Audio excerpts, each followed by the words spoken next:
Welcome to the Startup Grind. Hello everybody, and welcome to Startup Grind in Bratislava. I'm going to open up here by welcoming you all to O100 Campus.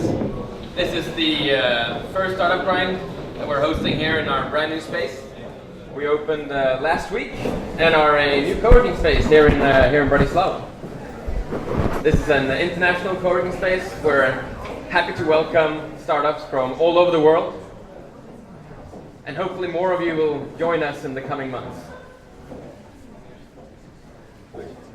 As I jump into Startup Grind here, I would like to make a shout out to our sponsors from KPMG, and of course to our media partners. As you can all see behind me, we are utilizing Slack today, or Slido. Almost there. So please, if you can, do log on, throw out questions. I will do my best to answer them on a pretty running basis as we go through. Your input is extremely valuable and adds a lot of flavor to the discussion. You will come up with questions that I will not, and that will probably just increase the quality of the discussion we're having here today. So I think I would like to start with you. Uriel, why don't you introduce yourself and give them a little bit of knowledge about who you are and where you're from, and then we'll take it from there. Hi everybody, nice to meet you. My name is Uriel. I'm from Israel. I live in Jerusalem. My background is I'm an industrial engineer. I worked about 7 years at Intel, the education government as a business analyst.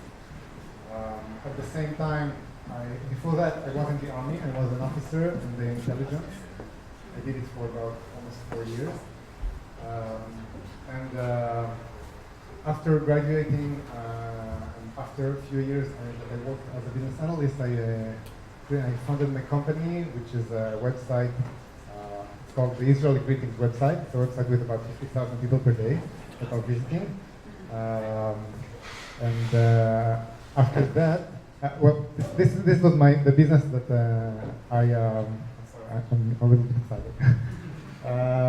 So I had this website was my first company, and then after about 3 years, I quitted every job I had, and I funded with 2 partners MadeInJLM. This is the T-shirt I wear.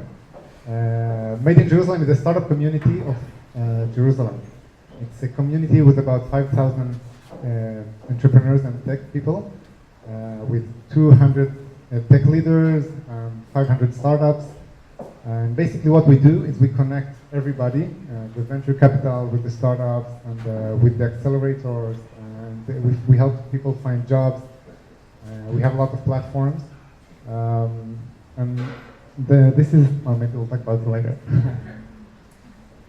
So let's start at the very, very beginning, because you have a very interesting background. So where it all began, because I think all of us here come from primarily from Europe. I think we all have, as far as it goes, very similar background. But you started probably someplace different from everybody else in the room. So why don't you talk a bit about your upbringing and your parents and the culture from where you grew up? Okay, so my parents came from, in Israel, almost all the parents come outside from Israel. It's a country of 67 years. So my parents came from Morocco, Algeria. My grandmother is from Hungary, from Galki Bochko. Israel is very diverse. So we are educated to find our own way, not to accept and agree with everybody what they're telling you. That's what my father mostly did. But I think the most important thing was in the army. In the army, you meet a lot of people. You're working with people from different backgrounds. Can you hear me? No. Yeah, we tried. So in the army, I met a lot of people, and when I was an officer, I think the change point was one of my soldiers he taught me how to build websites. We had some spare times, and we had a laptop. It was back to the 2000. And he taught me HTML. and with that knowledge, after a few years, I just I built the first website. Okay. That's where it all started. And should we continue with the microphone? All right. All right. Hopefully you can all hear us. So talk a bit about the first website you built, because this is not like building a website today. So you can maybe talk about the number of visitors you had and how it's accelerated you kind of higher up the chain there. Okay. Well, first it was a hobby. It wasn't meant to be a business. I built it because I knew that people were looking. The website basically is when you go for a birthday and you're looking for text to write on the book or on a gift. And you want to get inspired, so you go to the website and there's a lot of text where you can copy and paste. So I did it, and I hosted it in a friend's server. And after a few months, he told me, "Listen, my servers are crashing down," and I understood that there's a lot of people coming. I didn't know the statistics, and at the same time, Google went out with the Google AdSense. If you know what it is, it's a platform where you can use ads. And I understood that I can do money with the website. So I put the ads inside, and it became very successful. I did a good job. Like I gave people what they needed to. I had many competitors, but still I got first on Google, so it works. And you were quite high up on the rankings for websites in Israel at that time. Yeah, I was one of the top 100 regarding the traffic. And it's amazing, because the idea was never complex necessarily. Yeah, no, it was very simple, but you still managed to propel it forward. Yeah. And it's something that it has nothing to do with the season. People always have birthday, always have weddings. So it's not like, for example, news. News, you have always new content that need to come in here. I didn't top the website for about a year, and I still have revenue. Oh, that's awesome. But let's go even before that. Kind of how your upbringing impacted you. So the army you mentioned had, and in Israel everybody goes to the army. How did the service the time you spent there, how did that impact you? I know the Israeli army has a very interesting way of working with feedback, and I would like to touch upon that. Mm-hmm. Okay, so in the army, it's a tradition. When you go to a mission, when you finish the mission, you go back and you have about 1 hour and a half, and the half that you sit and you get criticized. Like you're sitting in the ground, and people are telling you what was wrong and what was good. And we are learning, and it's very open. Like people know that it's not personal, and we get used to receive bad feedbacks, good feedbacks, and this mentality, I think, it helps. Like you're not afraid to fail. This is the most important thing. I agree with that. And how did that help shape you later on when you were building your companies? Did it allow you to be more of a risk taker when you were going forward? Well, I wasn't thinking about if I will succeed or not. I liked it, what I do. I like the people I met. I enjoyed the way. The website was a good success, but after that I tried to do 2 more startups which failed. One of them was a dream platform to help people make their dream come true. Okay, explain. Well, there is a book that someone wrote in Israel. It's called Uriel Shuraki, and his idea is basically to tell your dreams, so people will help you to find it. So you're making a list of 100 dreams, and I tried to build a website with 12 kind of dreams. For example, travel, meet people, and it's fun. It's like if you're talking to people, you'll see that all the dreams are more of the same. Most of the people want to travel somewhere, to write a book, to do something. So I built a small website, and I published it, and it didn't work. But maybe I'll be back with this later. That's cool. But from what I understand, what you're saying here, it sounds like you spent your entire life in Israel. But that's not entirely true, is it? I was born in Israel. I traveled a lot outside. I traveled in the United States. I traveled in the South. After the army, every Israeli is going. There's a lot of pressure, so everybody goes. We go a lot to South America, India. I was in both. How long were you traveling for? Month, like okay. 6 months. What was the learning you took away from your travels, being outside of your, you could say, your safety zone for so long? I saw a lot of different cultures. It's knowing that you're not in the center of the world. Like there's a lot of people. Even here, I have the feeling. I appreciate that. I see so many things here. I was traveling here for 2 days, and I see a lot of things that I'm amazed. Like you got independence 27 years ago, and I see people starting to think differently. I know it's hard because before that it was the communism and so this is kind of the thing. I'm not amazed by lakes and things like that. I'm amazed by people, and this is what I take from my. So how would you compare that to the Israeli culture? And then maybe we focus in more on the startup environment. How does you could say the Slovaks have been independent, or communism fell 27 years ago. Mm-hmm. So they are a very short lifetime in terms of growing an ecosystem here. Israel's had substantially longer, though by no means as long as many other established ecosystems. Yet still, I think Tel Aviv is considered the fourth best startup ecosystem in the world. Mm-hmm.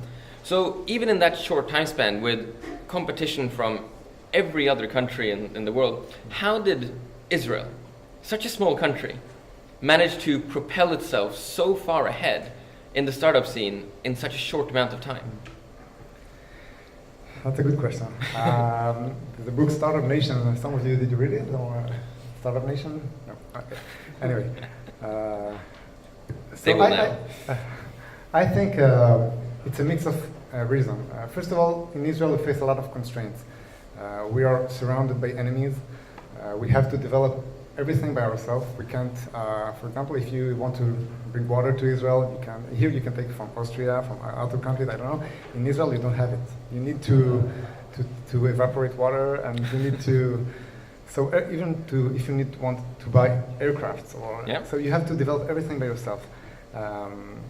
And when you have constraints, creativity comes out. Okay. Another thing is the diversity. So you have a lot of other people around you that are thinking differently. So it gives other aspects. One more thing is the hierarchy. We don't have. Can you hear me? In Israel, you don't have hierarchy. Like there's a word in Hebrew called chutzpah. Chutzpah means you're saying what you think, and that's why sometimes Israeli have a not polite. They think they're not so polite, but we are direct. And when we say what we think, we don't mean to offend anyone. But sometimes this is the impression.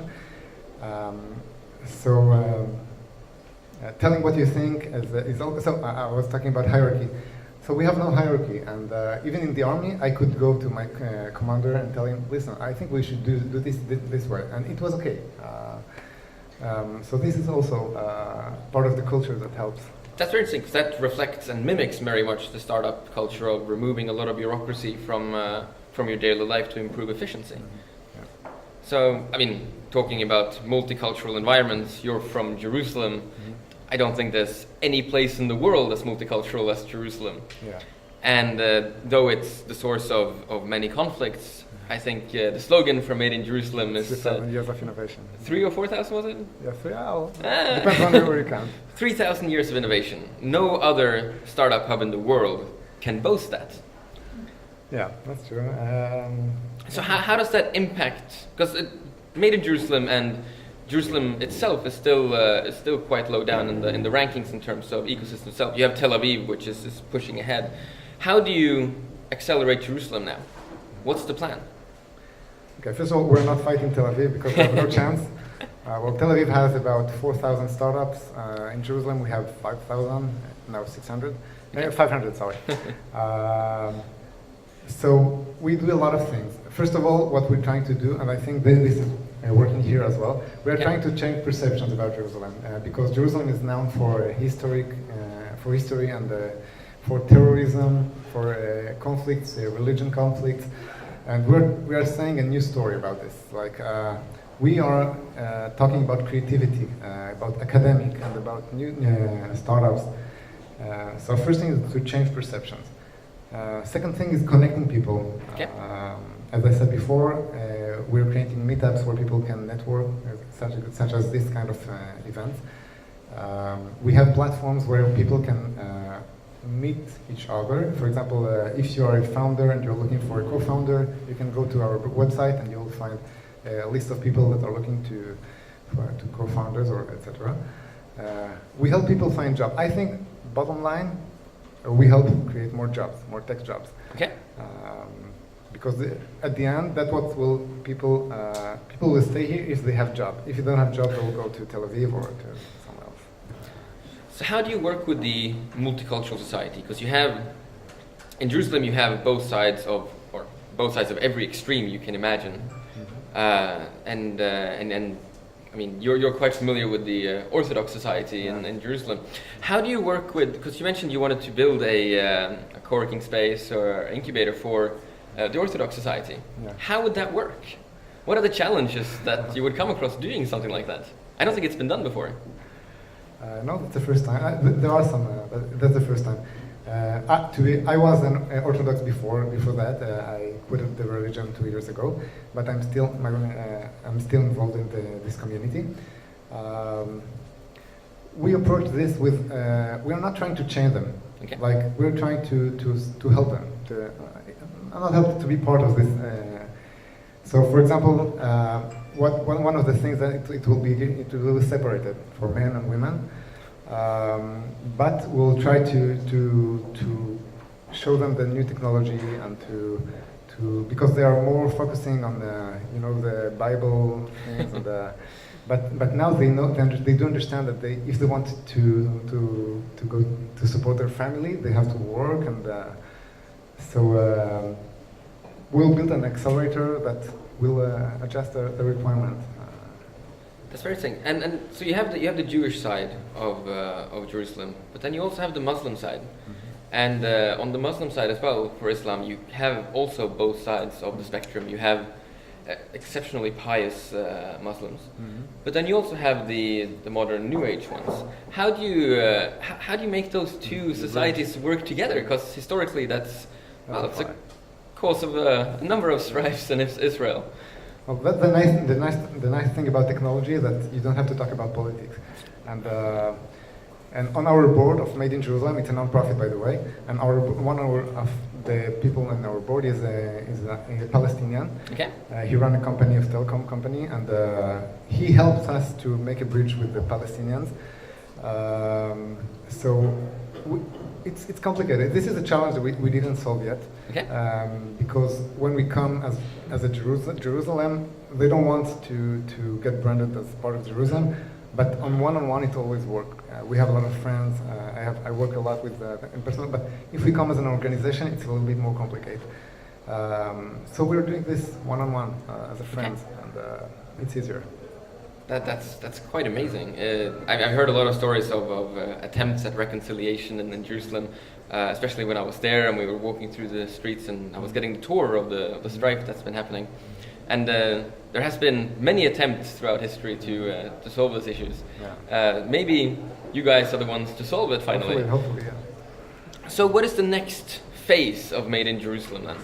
Because you have, like I said, a number of challenges ahead of you, but you're there. You're a non-profit for the city itself. Where are you going? What is the goal? Okay, so I think the next challenge will be to bring big companies to Jerusalem. Startups is good, but it can't support the whole city. So we are in touch with Twitter, with LinkedIn, with Autodesk, big companies that we want them to open and develop centers in Jerusalem. And that's why we are building the tech ecosystem, because I think the startup feeds the big companies, and it's like a circle. And so we will focus on this. We have more plans, such as doing tech tourism in Jerusalem. Okay. To show there's a lot of Chinese, for example, coming to Jerusalem. Wow. Yeah. So it's going to get even more multicultural. Yep. Very interesting. So how do you see a cooperation with Slovakia? I mean, Slovakia is in itself a very emerging startup ecosystem. It's growing fast. There are more and more players coming here. There's more and more startups emerging, and young people are becoming hungrier for innovation and well, you could say the glory of the startup world. What do you see the connection a potential connection between Jerusalem and Bratislava. How can they help each other? Okay, so I have some ideas, but this is something that I will be very happy to hear from you. I met yesterday with Peter from Neology at the university. He's joining us later as well. Yeah. And we had an idea. I understand that in Slovakia and Bratislava, there's a lot of programmers and good programmers. Yes. And this is there's a huge demand in Israel for programmers. It's very expensive, and I hear that here in Bratislava you can have a junior programmer for about 2,000 euro, something like that. This is amazing. It's our dream. So maybe something like have some teams in Bratislava that can support the startups in Israel. It can be very helpful. It can solve this issue. We did it with India, but it doesn't work. What were the challenges there? I don't know, but the only one that was that when one of the people, the Israel people, was living in India and was managing the team from India. So it's still a challenge. That's a common problem that I think a lot of people face when working with teams based in several different countries. It's usually best to keep everybody in-house. So maybe one solution could be to just exchange your people, sending people from one country to the other, or having Israeli teams based in Bratislava and vice versa. Yeah, I think so. How would you think the integration would be to bring Slovaks to Jerusalem? I think it would be great. Yeah, we should try. I think it would be great. And you mentioned big companies going to Jerusalem. I'm guessing you're facing the same problem there as you are with the startup community. It's a question of reputation, because global news tends to maybe over-exaggerate the tensions going on there. What are the steps you're taking to dissipate these preconceptions of Jerusalem? First of all, it's a relationship. When you go to a big company such as Twitter, you can't tell them, okay, come and open something in Jerusalem. They won't listen to you. But our CEO was in United States last year, and he met with them, and he told them the story, and he showed them the articles in the Time magazine, and etc. And he invited them, so they sent a representative, and we are starting in small things, like we can build for them a community, and we're very strong in building community. So it's a relationship. We have a plan for more than a year, where we have 2 business trips to United States, and on each business trip we're focusing on other aspects.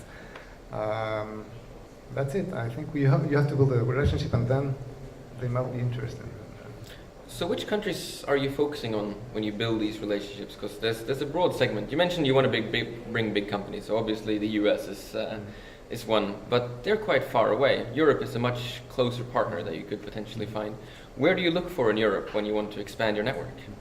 What's interesting for Jerusalem? So to be honest, I was looking for here, like for the East Europe. We were in touch with 33 entrepreneurs in France. Okay.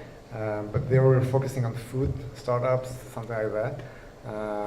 It didn't work. I don't know. But I think focusing on emerging tech ecosystem, such as here, this can be the good potential. It has good potential. But mostly United States. It's a big companies. Yeah. Here, I know you have a good sector of IT. You have Asset and AVG, and I think this also can be a good start to make a cooperation. No, I agree. There are some very good success stories coming out of not just Slovakia, but the entire CE region. And that's definitely good potential for you guys. But what about specifics? What topics in the startup community are hot in Israel? What kind of tech companies would, well, both Israeli investors and Israeli entrepreneurs be interesting and willing to come to Eastern Europe to explore? I think cybersecurity is very strong. Okay. I think visual and image process is very strong as well. We have some very good startup. For example, have you heard about Mobileye? Or it's a company that you put on a car sensors, and it tells you if you're going too fast or if your car goes inside. It's all image process. So we have very strong startups in this sector. we have some e-commerce. Hmm? But basically we have everything that is innovative. Okay. Yeah, because Israeli innovation, like you mentioned before, is based around the concept of almost self-sustaining ecosystem, right? Mhm. So, coming to Slovakia, what do you see as the strengths? Here? Beyond just they have strong engineers, but what is it that fascinates you about the emerging markets here? I think people here are very hardworking. Okay. I met today Veronica from here. I met today another startups, Jan, and I saw how they think. I met today other startups. I see that they're very detail-oriented, and I will be happy to work with people like this, like that, because I know I can trust them. If I give them something to do, they will do it. So I think hard work is something very powerful that I can take and I learn from people here. So you act as both an entrepreneur. You run a Made in Jerusalem, but you're also a mentor for entrepreneurs. So what is the most common piece of advice that you give out to young Israeli or Palestinian entrepreneurs who want to make it big? I think I have two tips. First of all, it's better done than perfect. Because you can, once you have an idea, you can crystallize it for years.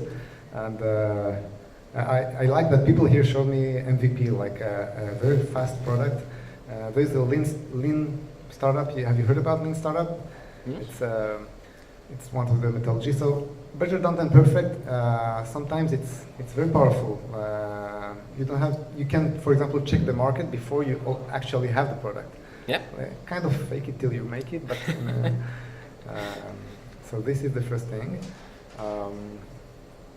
What else? Nice. So where do you see the Slovak ecosystem growing in the future?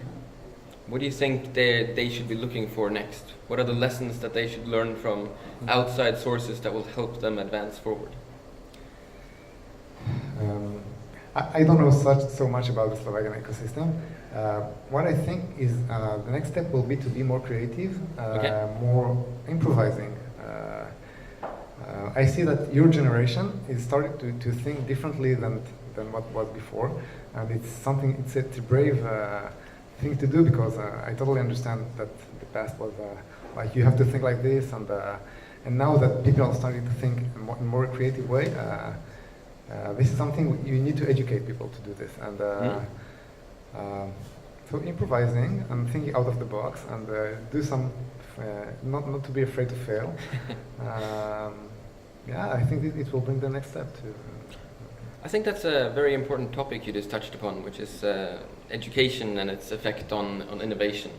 What would you say are the strengths of the Israeli education system, including the military, which you already talked about a bit, but what are the true strengths of the educational system in Israel which allow it to create so many strong entrepreneurs? Since we are young, we are get used to present our idea. I think that's what I said before, not to be afraid to fail. To tell what you think, to be direct, to think it once you've done something, to think about it and to learn from the experience. There was in Israel a conference called Failcon. Failcon, it's just people came, and it's like the fuck up night. And people came and talked about all the failures that they had.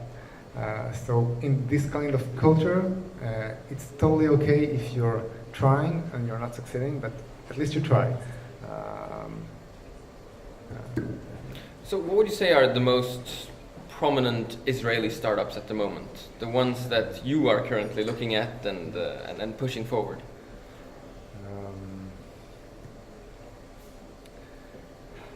I think it's the visual tech sector. Okay. We have, for example, a startup called Lightrix.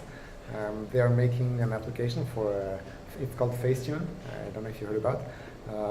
So it's like a Photoshop. Okay. and it's very successful. Apple wants to buy them, they said no. But they started a year ago with 4 people from the Hebrew University, and now they have 80 employees in the Hebrew University as well in Jerusalem. This kind of startup is I'm sure it will be a big company. Okay. What else? Well, Mobileye that I mentioned before will be definitely one of they are in contact with, in touch with a lot of the big car companies. This is it. We can jump on one of the questions up here, which has gotten some thumbs up. I heard about Unistream Startup EDU program for high school students and youth from smaller towns in Israel. Is this also in Jerusalem, and can it be scaled? Unistream, I don't know, what is it? I'm not familiar with it too. If whoever asked that question could maybe bring it to light. Yeah. Which is really it's like some 10-year-old program. It's not in the central Israel, but more in periphery, and it's also kind of connected with social enterprise. But I find it interesting that it kind of connects students with startup hubs, so they go there after school to learn kind of. So I was just thinking maybe you might be familiar with it. We have a lot of internship programs. Like a lot of students we receive a lot of people that wants to work for startups, and so if you want to do this, you can contact us or just look for internship in Israel.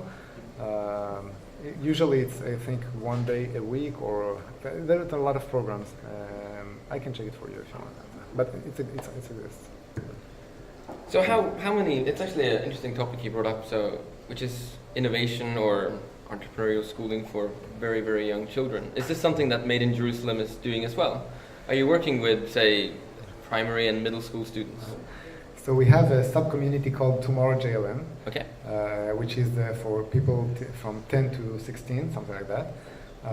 And the leader is actually a 60-year-old guy. He's a very talented guy. Definitely, we should focus on the young people. Okay. It starts from this age. Yeah, so we have a sub-community for everything, for the designer, developers, and also for young people. Google is very involved in developing the young community, as well as women community. Yeah, so this is... So let's go back and kind of reflect a bit on the history of Israel. And over the last 50 years, you've had some truly spectacular characters in Israel. Why don't you tell us a bit about your heroes growing up? Who have been kind of your role models, and who have you looked up to as you've been kind of on your entrepreneurial journey? Oh, that's a tough question.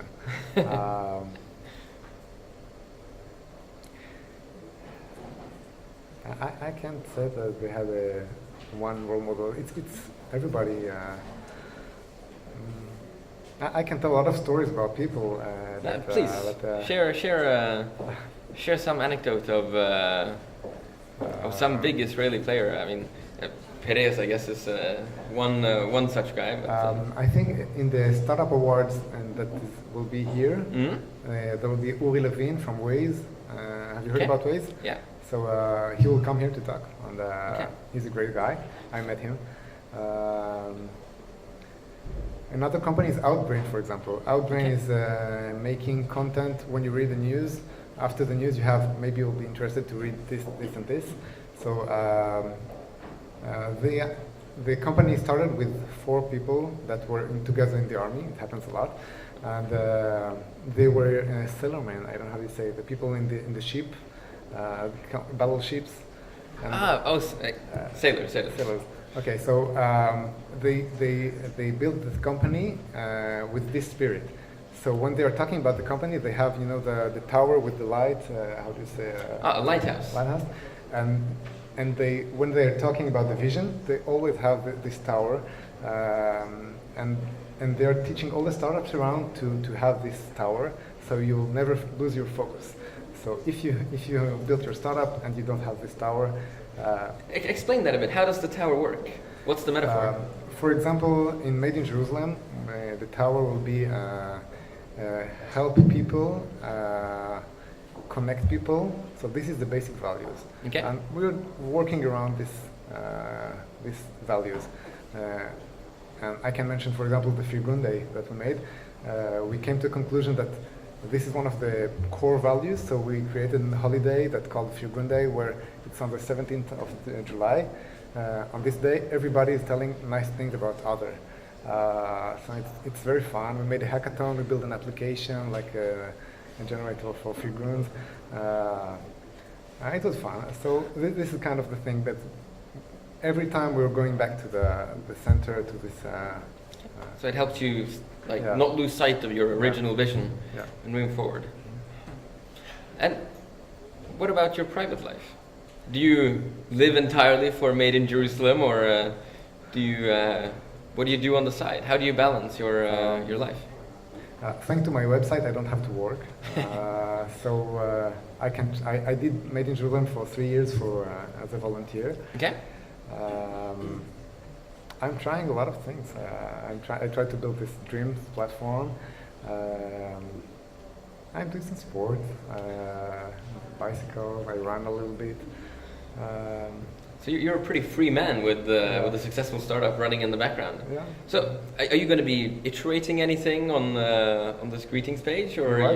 are you going to be changing or updating your webpage, or is it just going to stay there generating revenue? No, How do you keep it relevant? I need to maintain it a little bit. Actually, I want to try something new. Okay. So I have to make sure that the monetization is fine, and then I can keep doing other things. But I think I'll try new things. That's okay. So next step. Okay, let's talk a bit about funding. Slovakia has actually surprisingly good funding availabilities. What does it look like in Jerusalem? I mean, Tel Aviv obviously has strong VCs, but are there VCs present in Jerusalem as well? Yeah, we have JVP, which is the Jerusalem Venture Partners. It's one of the top 10 regarding the ROI, the best venture capitals in the world. We have a lot of private angels. We have a venture capital called Our Crowd, which is a very interesting company. They are based. It's like they're doing crowdfunding. We have, for example, a venture capital that is focused only on medicine, only on biotechnology.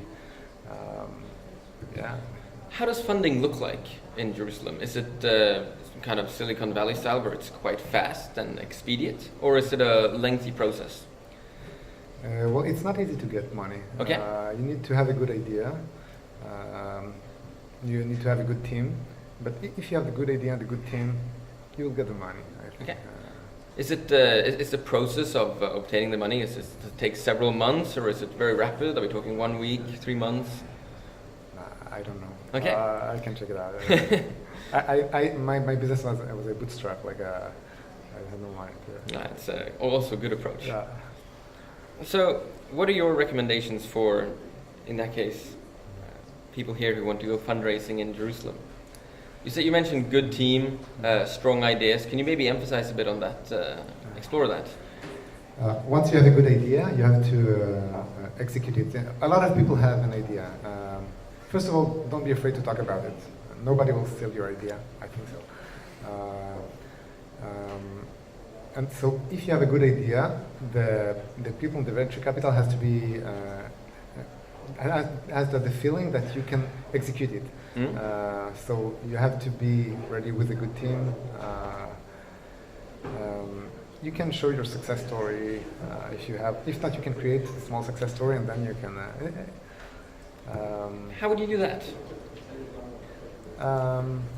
It's like, when you write your CV. Yeah. And you don't have something to write as experience, so you can create something, a small project by yourself, and you write it as an experience. It's kind of semantic, but it works. That's actually a pretty cool idea. I have not heard that approach. It's to kind of fake it till you make it, but with some element of truth in it, I guess. Making a company, it's not. You can write that you tried to make a company, you didn't succeed. It's you got an idea, just try to do things. That's a pretty cool. Cool it is. So what are, you mentioned that you have several companies that you would like to explore. You wanted to revisit the dream company. What are the next ones that you want to establish? That's a good question.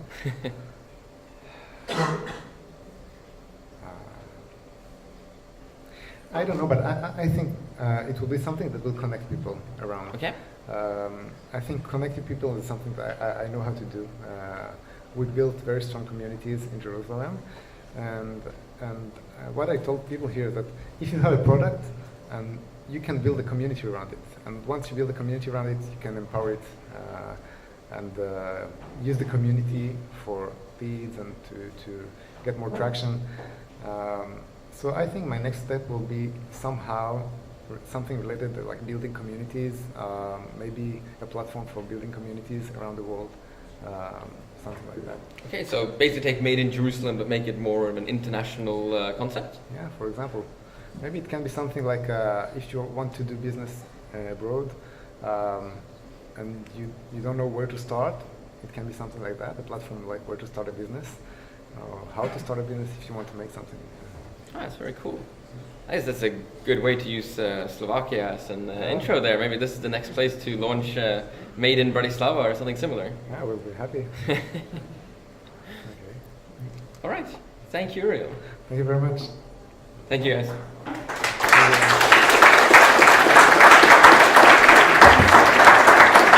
Yeah. Hi, how are you? How are you doing? Good. Grab the mic.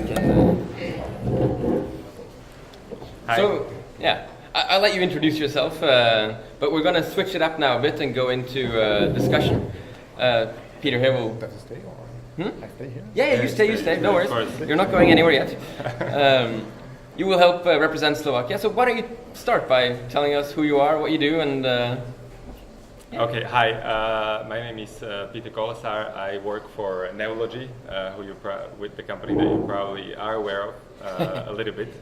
We've been on the Slovak market for 10 years. We are a startup and innovation consultancy. How's it get on?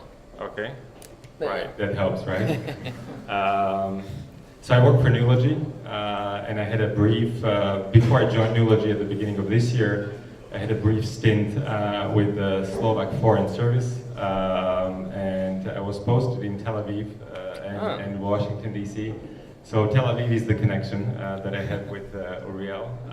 So we have a lot of joint friends, even though we haven't met before with Uriel, only yesterday. Yeah, and my scope of work is R&D, startup consultancy, a lot of innovation-related work, and right now we're very busy organizing Startup Awards, which is on December 2nd. I hope you are all coming. Awesome. So let's talk a bit about, or maybe do a little Slovakia versus Israel discussion here on the startup community. I'm sure you guys touched upon this yesterday when you were talking. Let's bring it a bit into the public eye. What are the strengths and weaknesses of both ecosystems, and how are they going to benefit each other moving forward? Maybe start with you, Peter. Yeah. So actually, we really discussed that with Uriel yesterday extensively, and I mean, one of the biggest differences between Israel and Slovakia, one of the defining factors that really has had a lot of impact on how the two ecosystem developed is that the Slovak ecosystem is really, when we talk about startups, has developed from bottom up. So based on enthusiasm of individual people that got together and started to organize events like startup weekends, startup camps, also startup awards. But it was really based on kind of individual enthusiasm. I think that's very important. It's kind of a defining thing about Slovakia. Also, co-working spaces like this one, like Connect or Spot, those initiatives were really built by very eager individuals that created communities around them. And there was very little government interference or very little government support until very recently. And the question for the future is if the two worlds, now they're still I think separate worlds, the government world and the private sector world, the world of individuals, of communities, will connect? I think that's a big question that remains to be answered, and I can go into more details. What are the factors that will be influencing that? And on the other hand, the Israeli ecosystem is extremely interesting. I mean, you might have talked about it a little bit before, but you know, at the end of 1980s, Israel was still a largely state-controlled economy with very little, if any, venture capital. And in 20 years, it got transformed completely into what's now known as a startup nation. But the government was very instrumental in building what's now a very innovation-driven economy. So I think these are the two ways how one can approach it, how can approach building a startup ecosystem. Obviously, the best way to do it or to move forward is to really connect both government and private initiatives. Go ahead. Yeah, definitely. What Peter said. I think you can educate the government. Okay. You can tell the government what you need, and you can insist on this. That's what we did in Jerusalem, for example, with the Jerusalem municipality. And what else? How did the government affect the growth in Jerusalem? What was the catalyst? So they have a department for innovation and for branding, and we just told them that we're doing this better than them, and, because we are. They wanted to buy actually the Made in Jerusalem brand, and we told them we know we don't want to be a part of the government because we want to tell the government. They are not so involved in the startup community, so their decisions sometimes are not so connected to the field. Yeah, so we just offered them the service, and it works. Like they're giving us money, and they're doing the job.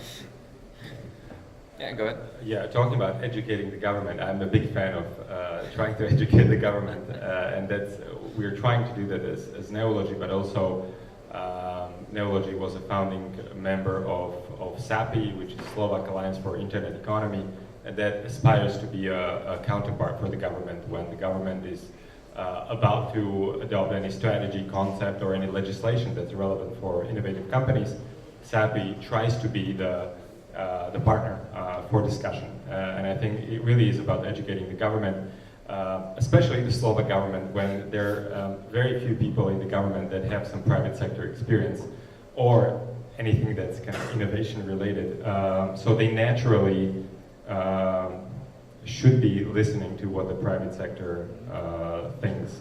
And I really think we don't have any other option. I don't think it's an option to ignore the government, because if we do that, then the government can really disrupt in a very bad way the existing ecosystem.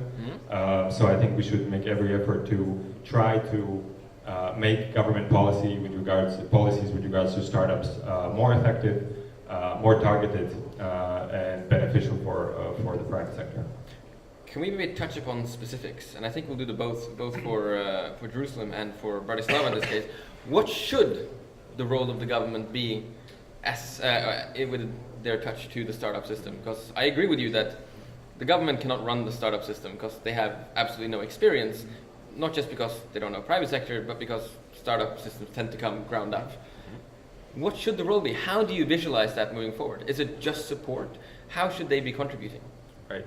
So I think the first kind of defining mode of cooperation should be that the government should not compete with the private sector when it comes to startups or investments for that matter. So in case there is a public initiative to, say, stimulate venture capital investment, there should always be co-investment by the private sector, at least some co-investment, and that's a guarantee, at least some guarantee that the money will be used kind of effectively and properly. And I think this was the idea about the Yozma program in Israel at the beginning of 1990s, that the government invested heavily into venture capital, but it was always a co-investment of the government and the private sector.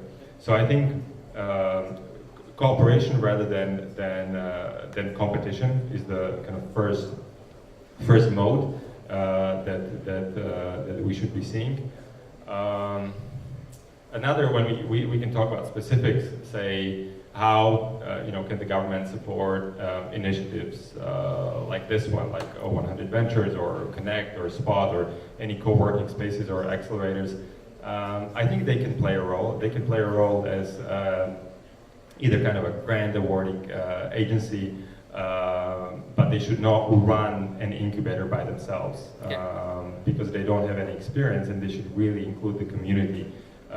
And the community should do it because they know it the best. I think this is, Uriel can talk more about how the incubator program was established in Israel and how the cooperation between the private sector and the government worked. But I think, this is the way that the government should be facilitator rather than implementer of those policies. So how are they doing it in Jerusalem then? So in Jerusalem we have, if you go to the Jerusalem municipality website, you can see all the benefits that you can get as a startup. You can get discount for location. If you have more than 6 employees, then you have 1 employee that is being paid by the municipality.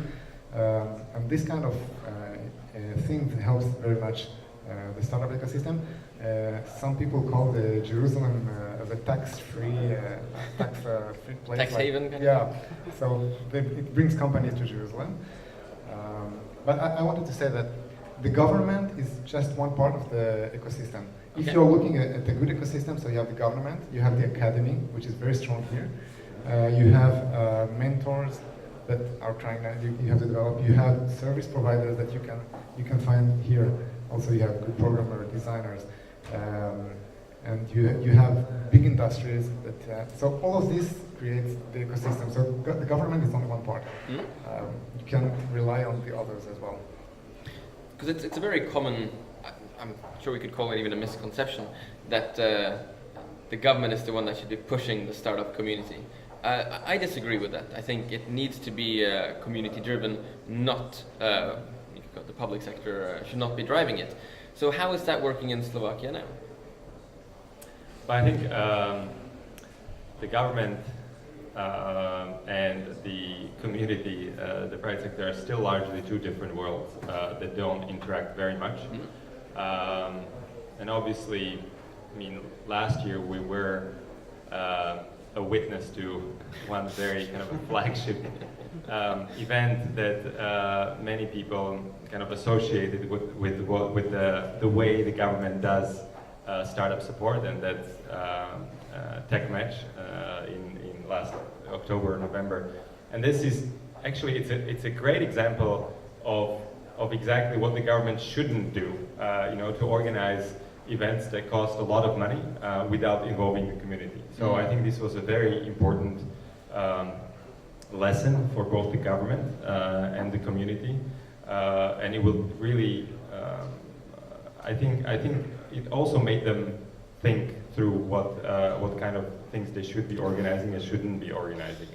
And the SBA is right now the biggest kind of grant or the biggest agency that manages the biggest volume of funds for startups, and I think it will really help them greatly if they involve the community closely with any initiatives, any initiative that they come up with that involves giving money to the community or for anything that's startup support related.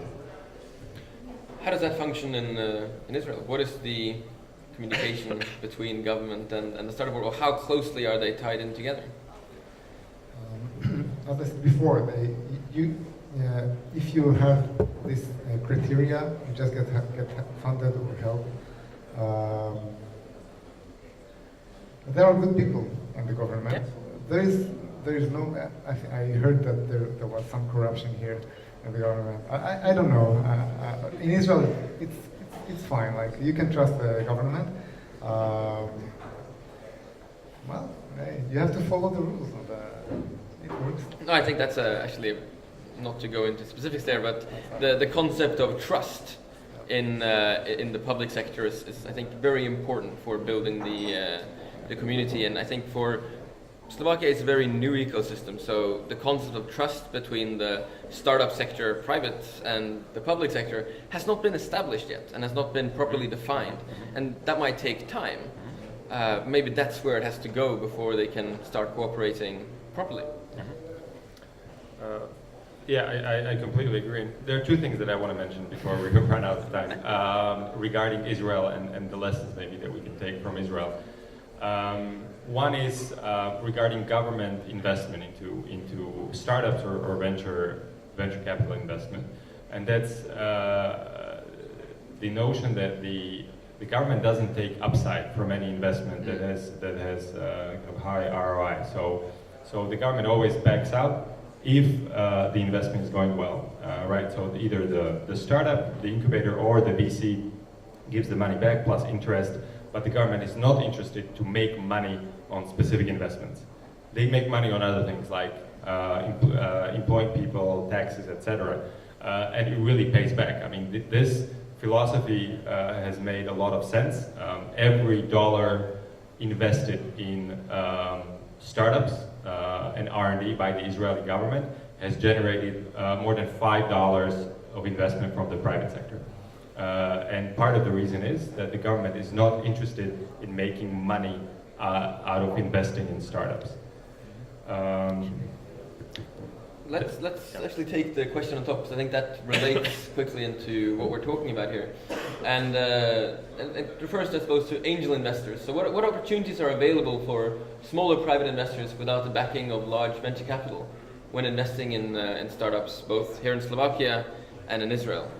I think we can rephrase it into, what are the benefits for angel investors when investing? I know the Slovak government is attempting to push through some legislation to incentivize angel investments. Maybe you can talk a bit about what that's like in Israel, and then we can maybe talk about we're hoping it's going to be like in Slovakia. Well, angel investors, what they can earn by investing in the... No, more what are the benefits that they get from the government? Are there any incentives for private people to invest in startups in Israel? Well, I'm sorry, but I'm not that familiar with this subject. In Jerusalem, there's a lot of angels, and I think if they exist so much, so I guess it's working. But I don't know details. Okay. Maybe talk about the Slovak one then. Right. As far as I know, there have been efforts, including in the strategy for the support of startups, that to include some matching funds by the government for angel investors. I think that would make sense. That's something that may have a positive impact on angel investments. I don't think it has been approved or adopted, but it has been functioning in Germany, maybe in Austria as well. And I think that's something that would work, at least to some degree in Slovakia. Okay.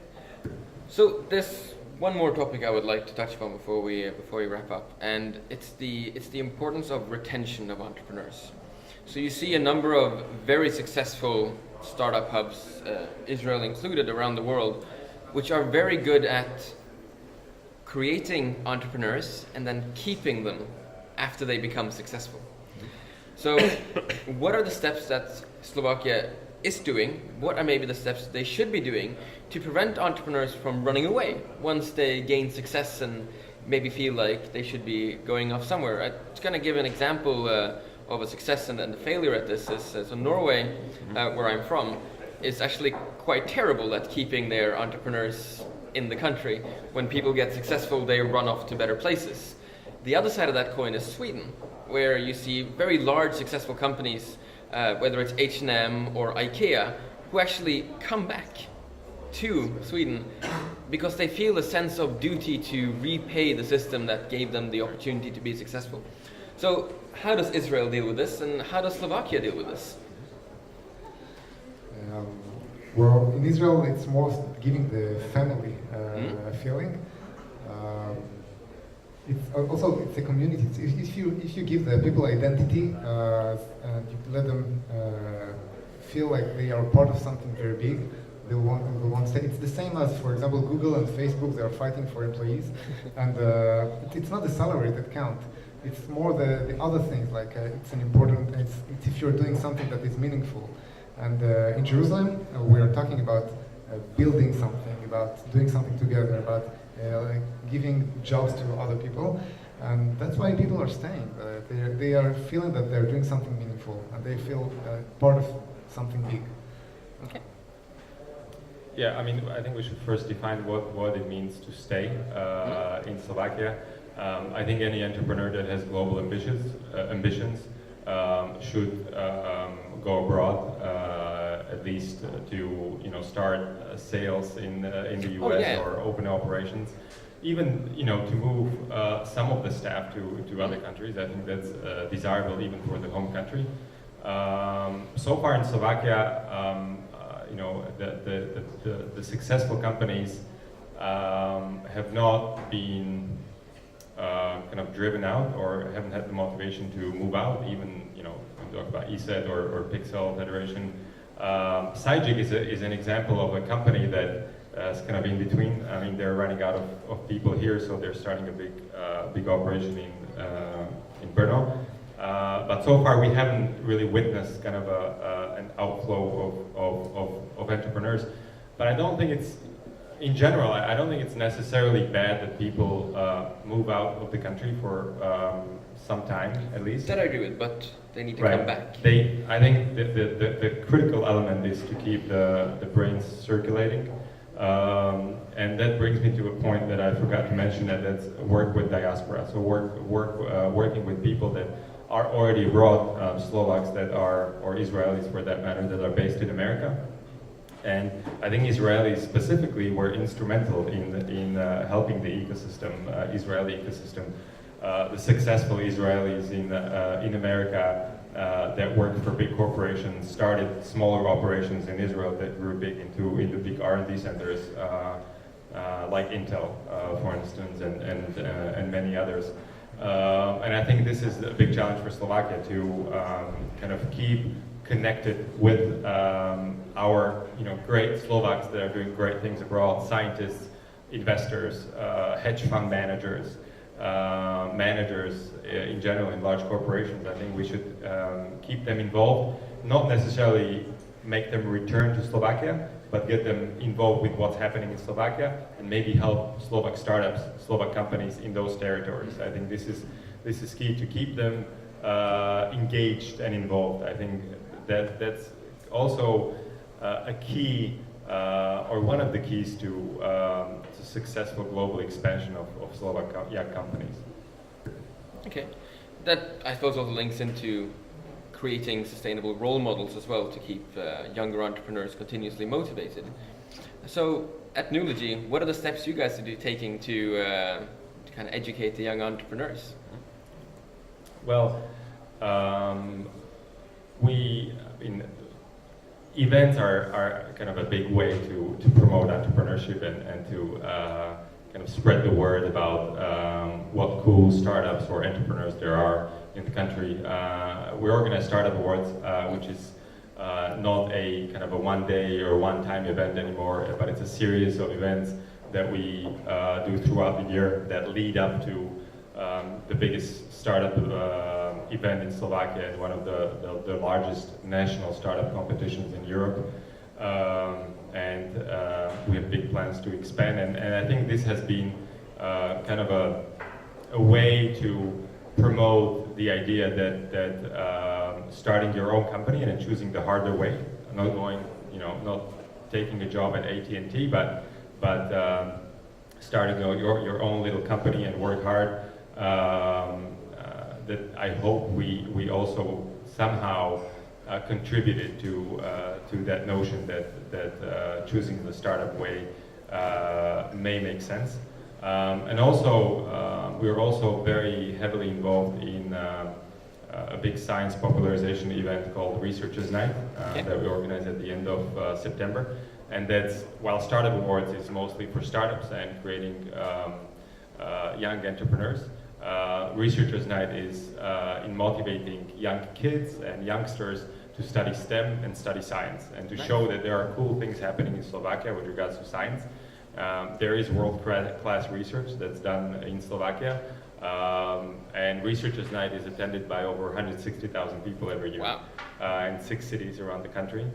So I think this is having an impact, and these are specific things that we are doing more or less in our free time. Let's jump onto some more questions here. So many startups organically evolve into something different from what was the original business plan.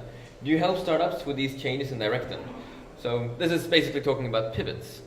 How do you mentor startups on the importance of pivots? When do they need to do them, and how do you identify changes in your business or feedback that's coming in where you see, okay, here you need to pivot?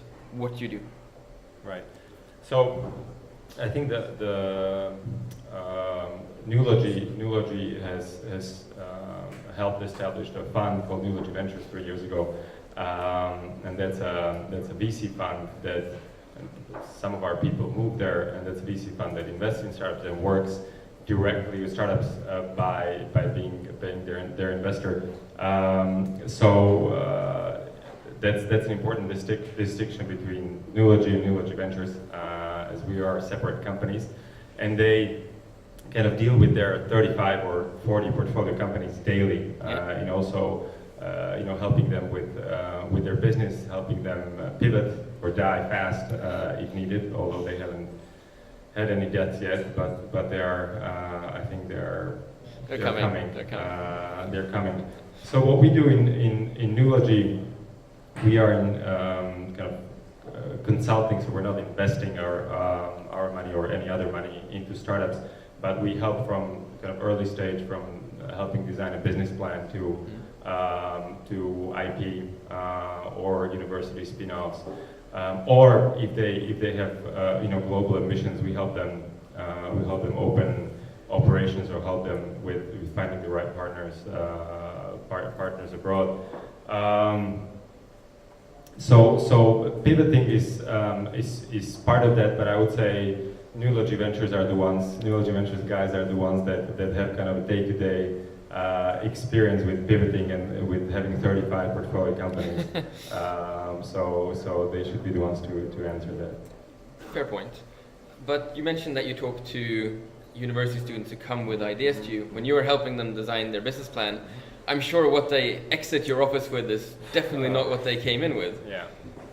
Yeah, correct. I mean, most of the, I think the biggest, the first thing that we try to explain to them is that it's great to have a great idea, but I mean, this is the usual kind of startup narrative that idea doesn't really mean much if you cannot implement it, build a team around it, and build a product.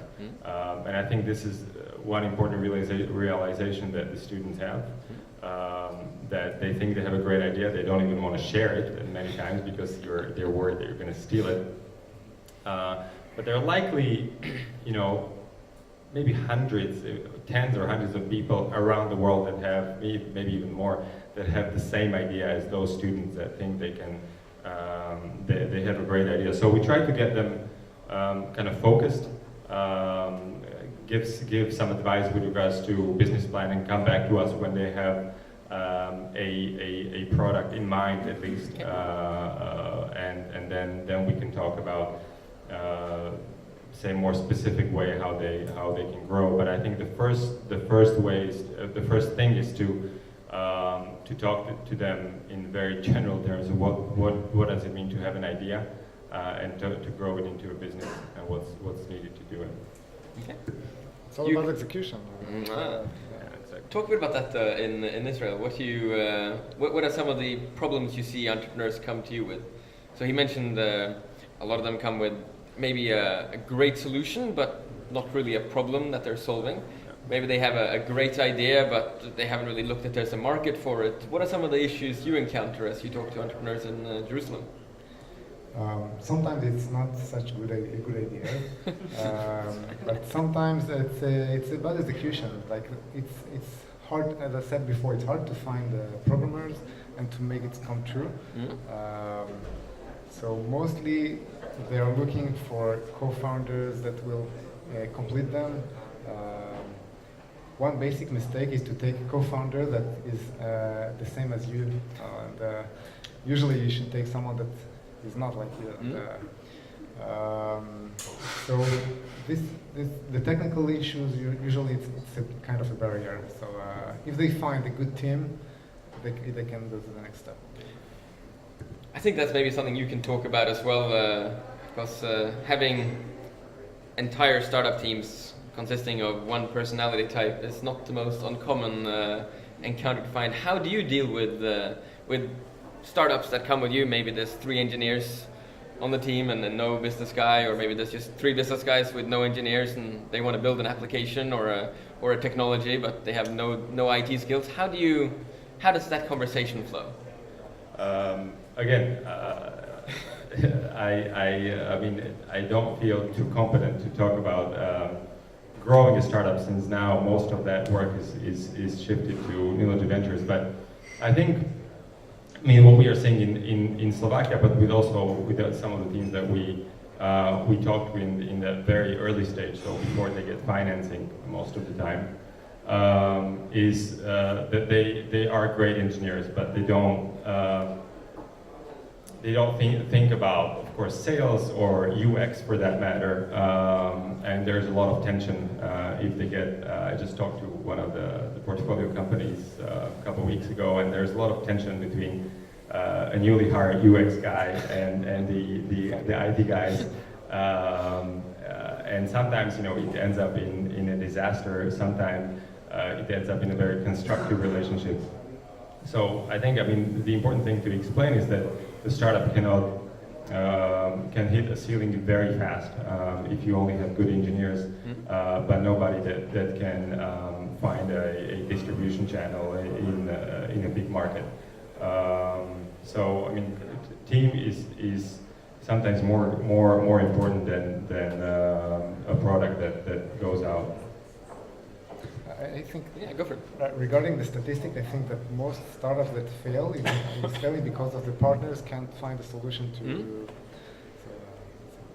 Yeah, it's I hear the same very much on our side as well. The most common source of failure is either too many of one type or one-man teams who think they're going to play all the roles on their own. Statistically, it's not in their favor. Yeah. Let's do one last question from here. I guess it's for you, Peter. Aren't you afraid that the government involvement could contaminate and corrupt the startup community? I guess there's too much and too little. There has to be a balance. Well, I'm concerned. Yeah, it could contaminate. I think that's it's the way the government is involved. I mean, the whole devil is in that way how the government gets involved. So you know, if say we talk about support for co-working spaces, right? So it needs to have a transparent way of how the money is distributed to co-working spaces based on the references, teams, KPIs that they submit, and if that mode of you know, how the money is awarded or granted is transparent, then I don't think there is we should be afraid too much. And we should also, as the community, larger community, we should get involved with the government. We should talk to them, you know, what we think are the KPIs that they should be looking at. And you know, all the ecosystems around the world, startup ecosystems, functioning ecosystems that are thriving, have government involvement. Yes. Even, you know, US, Silicon Valley, heavy government funding of different stages of startups, heavy involvement in R&D, obviously Israel, any startup ecosystem in Europe, there is heavy government involvement. So I think government involvement is not necessarily required, but it can facilitate things and speed things up. So let's become a partner for the government to draft the right policies. All right. Thank you, Peter. Thank you, Uriel. Ladies and gentlemen, a round of applause for them, please.